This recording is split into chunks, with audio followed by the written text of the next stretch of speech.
साल 1983 में अमिताभ बच्चन की एक फिल्म आई थी पुकार, जिसका एक गाना था समंदर में नहा के और भी नमकीन हो गई। अब इस गाने का मतलब निकाले तो समझ में आता है कि समंदर के खारे पानी में नहाने से शरीर में नमक की मात्रा बढ़ गई है। वो इसलिए क्योंकि इंसान का खून पहले से ही नमकीन होता है। लेकिन दोस्तों, क्या कभी आप लोगों ने सोचा है कि आखिर समंदर का पानी नमकीन क्यों है? और आखिर इतने बड़े समंदर के पानी को नमकीन करने के लिए नमक कौन लाया होगा, या फिर कहां से लाया गया होगा? दोस्तों, आज के इस वीडियो में हम इसी रहस्य से पर्दा उठाने वाले हैं कि आखिर समंदर का पानी इतना खारा क्यों होता है। दरअसल हमारी पृथ्वी की सतह का 70% हिस्सा पानी से ढका है और पृथ्वी का 97% पानी महासागरों और समुद्रों में है, जो कि खारा है। अमेरिका के नेशनल ओशियानिक और एटमॉस्फेरिक एडमिनिस्ट्रेशन के मुताबिक इसमें इतना ज्यादा नमक है कि अगर पूरा नमक निकालकर पृथ्वी की जमीन पर फैला दिया जाए तो उसकी परत 500 मीटर ऊंची हो जाएगी। आखिर क्यों खारा होता है समंदर का पानी? दरअसल नदियों का पानी समुद्र में आकर मिलता है और आपने देखा होगा कि कई नदियों का पानी मीठा होता है तो कई नदियों का पानी खारा होता है, और इस तरह समुद्र में कई तरह का पानी आकर मिलता है।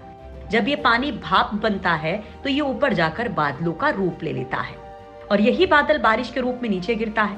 बरसते समय ये पानी हवा में मौजूद कार्बन डाइऑक्साइड, सल्फर डाइऑक्साइड और नाइट्रोजन ऑक्साइड जैसी गैसों के संपर्क में आकर अम्लीय हो जाता है।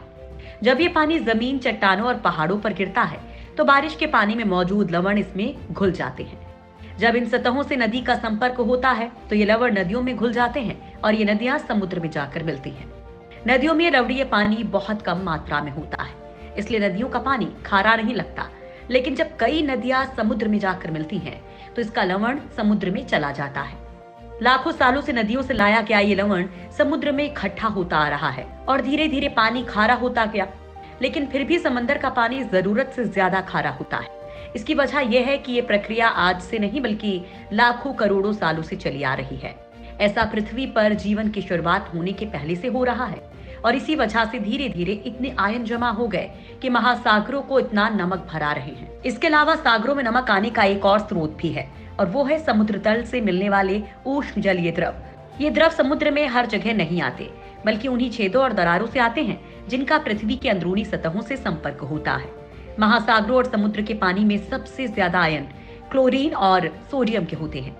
दोनों ही मिलकर महासागरों में घुले आयनों का 85% हिस्सा बनाते हैं। इसके बाद मैग्नीशियम और सल्फेट 10% हिस्सा बनाते हैं। इनके अलावा बाकी आयन बहुत कम मात्रा में होते हैं।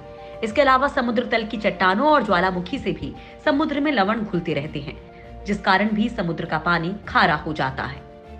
समंदर का पानी खारा होने की पौराणिक वजह भी है। दरअसल भारत में पौराणिक मान्यताओं के अनुसार समंदर का पानी खारा होने की वजह थी माँ पार्वती। पुरानी मान्यताओं के अनुसार माता पार्वती के लिए अपनी भावनाओं में वशीभूत होकर जब समुद्र देवता माता पार्वती के पास पहुंचे और उनके सामने शादी करने का प्रस्ताव रखा, तब माता पार्वती ने उनसे कहा कि वो मन ही मन भगवान शिव को अपना पति मान चुकी हैं, इसलिए वो किसी और से शादी नहीं कर सकती। ऐसा कहकर माँ पार्वती ने समुद्र देवता के प्रस्ताव को ठुकरा दिया था। कहा जाता है कि माता पार्वती के प्रस्ताव ठुकराए जाने के बाद समुद्र देवता ने भगवान शिव के बारे में बहुत ही बुरा भला कहा था। समुद्र देवता ने माता पार्वती से कहा था कि मेरे समुद्र दूध और मीठे पानी से भरे हुए हैं, इसलिए मैं तुम्हारे पति बनने का अधिकार रखता हूँ। समुद्र देवता की इन बातों को सुनकर आहत हुई माता पार्वती ने समुद्र देवता को श्राप देते हुए कहा कि जिस मीठे पानी और दूध पर इतना घमंड है वो पानी खारा हो जाएगा। कहा जाता है किसी श्राप के बाद समंदर का पानी खारा हो गया था, जो आज तक खारा ही है। इजराइल ने खारे पानी को पीने लायक बनाया। दुनिया में इजराइल इकलौता देश है जिसने समुद्र के खारे पानी को पीने लायक बनाने की तकनीक इजाद की है। संयुक्त राष्ट्र के मुताबिक 2050 तक जब विश्व की 40% आबादी जल संकट भोग रही होगी, तब भी इजराइल में पीने के पानी का संकट नहीं होगा। इजराइल ने न सिर्फ हथियारों बल्कि पानी के मामले में भी महाशक्ति बनकर दिखाया है। हालांकि दुनिया के वैज्ञानिक इन कोशिशों में लगे हैं कि खारे पानी को मीठा बनाने के सरल और सुविधा युक्त संयंत्र इजाद कर लिए जाएं। लेकिन अभी इजराइल जैसी सफलता किसी अन्य देश को नहीं मिली है। ब्रिटेन की यूनिवर्सिटी ऑफ मैनचेस्टर के वैज्ञानिकों के एक दल ने ग्राफीन की एक ऐसी छलनी विकसित की है जो समंदर के खारे पानी से नमक को अलग कर देती है। ग्राफीन ग्रेफाइट की पतली पट्टी जैसा तत्व है जिसे प्रयोगशाला में आसानी से तैयार किया जा सकता है, लेकिन इससे उत्पादन बहुत महंगा पड़ता है।